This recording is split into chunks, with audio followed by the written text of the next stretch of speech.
ایران کا پہلوی خاندان کون ہے؟ ایران میں پہلوی سلطنت کی بنیاد فوجی کمانڈر رضا خان نے رکھی تھی۔ انہوں نے سن 1921 میں اقتدار پر قبضہ کیا، 1923 میں وزیر اعظم بنے اور سن 1925 میں پارلیمان کی منظوری سے ایران کے شاہ بن گئے۔ رضا خان نے وار منسٹر اور پھر وزیر اعظم کی حیثیت سے اقتدار پر اپنی گرفت مضبوط کی۔ سن 1925 میں پارلیمان نے قاجار خاندان کو معزول کیا اور رضا خان کو شاہ مقرر کر دیا۔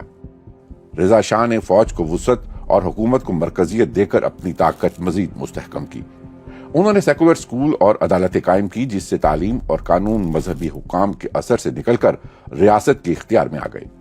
تاہم خصوصاً مغربی طرز کے لباس کو لازم قرار دینا اور اسلامی حجاب پر پابندی جیسی اصلاحات کئی قدامت پسند ایرانیوں کے لیے سخت ناپسندیدہ ثابت ہوئیں۔ جب سن 1939 میں دوسری عالمی جنگ شروع ہوئی تب جرمنی ایران کا سب سے بڑا تجارتی پارٹنر تھا۔ تاہم شاہ نے اس جنگ میں ایران کو نیوٹرل قرار دے دیا۔ اس کے باوجود سن 1941 میں برطانیہ اور سابق سوویت یونین نے ایران پر حملہ کر دیا۔ ان ممالک کو خطرہ تھا کہ نازی جرمنی ایران کے تیل کے ذخائر یا سابق سوویت یونین کے لیے اتحادی رسد کی راہداریوں پر قبضہ کرنے کی کوشش کر سکتا ہے۔ ایران پر قابض ان طاقتوں نے رضا شاہ کو تخت چھوڑنے پر مجبور کر دیا۔ تب ان کے 21 سالہ بیٹے محمد رضا پہلوی نے تخت سنبھالا۔ نوجوان شاہ نے ماڈرنائزیشن کا سفر جاری رکھا لیکن ان کا طرز حکمرانی انتہائی آمرانہ رہا۔ سن 1953 میں امریکی خفیہ ادارے CIA اور برطانوی خفیہ ایجنسی MI6 کی حمایت یافتہ بغاوت کے نتیجے میں انتہائی مقبول وزیر اعظم محمد مصدق کا تختہ الٹ دیا گیا۔ اس کے بعد شاہ نے اپنی طاقت مزید بڑھائی اور ساواک نامی خفیہ پولیس کا استعمال کر کے ہر قسم کی مخالفت کو کچل دیا۔ سن 1963 میں شاہ نے وائٹ ریولوشن کا آغاز کیا جس میں زرعی اصلاحات اور سماجی تبدیلیاں بھی شامل تھیں۔ تب خواتین کو ووٹ کا حق بھی دے دیا گیا۔ یہ اصلاحات مذہبی طبقوں کے لیے ناقابل قبول تھی لیکن شاہ کی مطلق العنان طاقت کو چیلنج کرنے والا کوئی نہیں تھا۔ سن 1964 میں اہم مذہبی رہنما روح اللہ موسوی خمینی کو جلا وطن کر دیا گیا۔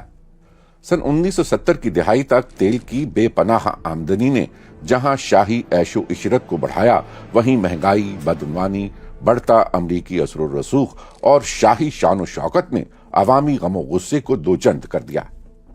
ملک بھر میں بڑے پیمانے پر احتجاج شروع ہوئے اور آخر کار 16 جنوری سن 1979 کو شاہ اور ان کے خاندان کو ملک چھوڑ کر فرار ہونا پڑا۔